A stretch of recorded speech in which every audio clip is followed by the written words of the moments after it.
When iPhones have two cameras, Galaxy phones finally started looking really good, and Chinese flagship phones can be had for as little as 400 USD.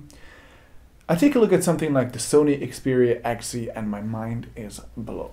It's as if the whole industry was rushing left and right to beat the competition, but Sony instead just decided to take it easy and give us what essentially looks like the 6th generation of the exact same phone. Well, I'm Martin from TechAltar, and let's see if that's actually a bad idea.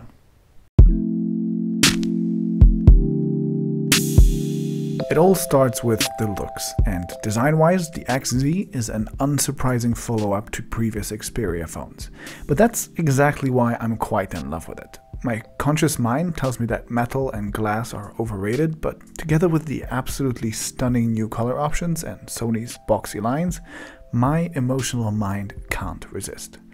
I'm a sucker for symmetrical design and the sharp edges, and it's so elegant that I have to admit, in my eyes, it is the most beautiful phone out there right now. Two features Sony phones have had for a while now are waterproofing and front-facing speakers, and those are both present and very welcome on the XZ too. I'm not sure if front-facing audio is as important to most users as reviewers always claim. I mean, I mostly use my speakers for notification sounds, but the occasional music video or game plays very nicely on them. Audio over earphones is excellent as well, so if you are a music lover, the XZ won't disappoint. On the left you will find a SIM tray and space for a microSD card. As far as I can tell, there is a 32 gig model with a single SIM slot and a 64 gig one with 2 SIM slots depending on your market.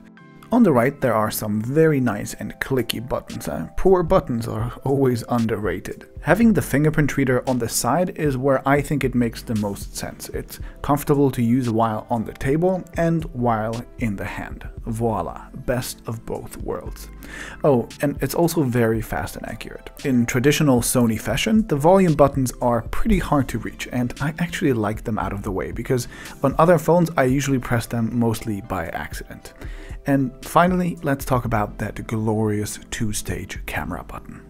Can we just please agree to having this button on every phone? I mean, I know it's trendy these days to remove the buttons, not to add them like Apple did with their home button, but I love it on the Sony Xperia XZ, I love it on my Microsoft Lumia 950, and I wish every smartphone had one. Anyway, on the bottom you will get a USB Type-C port with Quick Charge 3.0 support and Kunovo technology to make sure your battery won't be damaged from all the charging. That's nice, but it's only USB 2.0 and you don't get a fast charger in the box, which is a really cheap move from Sony, especially given the price of the XZ. But overall, from the outside, this is a fantastic package. It's incredibly elegant, functional, and it feels like a real Sony flagship in the hand. Also done right, in my opinion, is the display. With 5.2 inches, it's just a tad larger than its predecessor, the X Performance, but still very comfortable in one hand. It's a full HD IPS panel with colors so juicy I had to check twice that it's not an AMOLED, and you can even tune it to your liking. With over 600 nits, the display can get very bright when it wants to and also very dark for comfortable night reading. I love that. Sure, you can get a higher resolution screen at this size and even for a lower price, but even for me, a pixel peeper, there is very little reason to do so. Unless you plan to use it for VR, of course, in which case you should look somewhere else. Otherwise, the benefits of a full HD panel can be felt everywhere. Performance is just fantastic, and of course, this has much to do with the very well optimized software too, as well as the powerful internals. Trust me, I have tried, but I just couldn't make the phone lag, and it flies through menus and games as well. Only having 3 gigs of RAM sounds like a problem, but it's actually not. To save battery, Android phones rarely ever keep more than 3 gigs worth of apps in RAM anyway, so I'm fine with it. Performance is excellent. Battery life is passable, though nothing revolutionary. I get around 1 comfortable day of use from it with approximately 4 hours of screen on time. Just like the hardware, the software here is simply a refined version of what was running on past Sony phones, and that's mostly a good thing. It's close enough to stock so that it is familiar, it looks gorgeous, and has a few fun features like a sticker creator, cause it's 2016 apparently. Also, SwiftKey is the default keyboard, which I love. There are a few apps that I would rather live without, like Amazon and AVG, but for the most part, it looks and feels nice, and I'm quite happy. And the only thing that is keeping me from calling the Xperia XZ an all-round champion is the camera. It's far from bad, but it's also far from being the best. I kind of love and hate it at the same time. The initial experience is actually pretty great. App startup with the dedicated camera button is super fast and a big win. There is a whole lot of focusing technology, including lasers, and the result is super fast and accurate focus. Object tracking also feels like you're in a sci-fi movie. The lens is really wide angle too, so you'll get way more stuff in your picture than with any other phone. And with the help of the new RGB sensor, colors actually do look vibrant even in challenging situations. So you take a picture and everything looks fine. Even in low light they turn out pretty good, especially if you can hold still. But trouble comes when you look closer. See that on the side? It's blurry on every picture because the lens is distorting, probably an unwanted side effect of the wide angle. Also, when you zoom in too much, you'll see little artifacts in every picture. It looks like the phone tries to sharpen the image a little bit too much, which is a pity because most photos look great when you don't zoom in too much. And then the UI.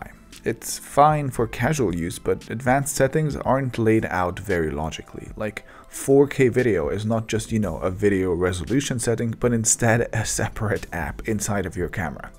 Like, why would you do that? It took me a day to find it.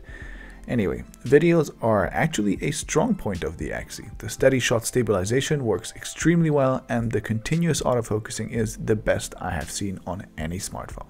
The 13 megapixel front-facing camera that I'm shooting this video on right now is actually quite capable. It can shoot videos up until full HD resolution. It has some great microphones and a very wide-angle lens, so you can actually fit all your friends in there. I'm quite impressed.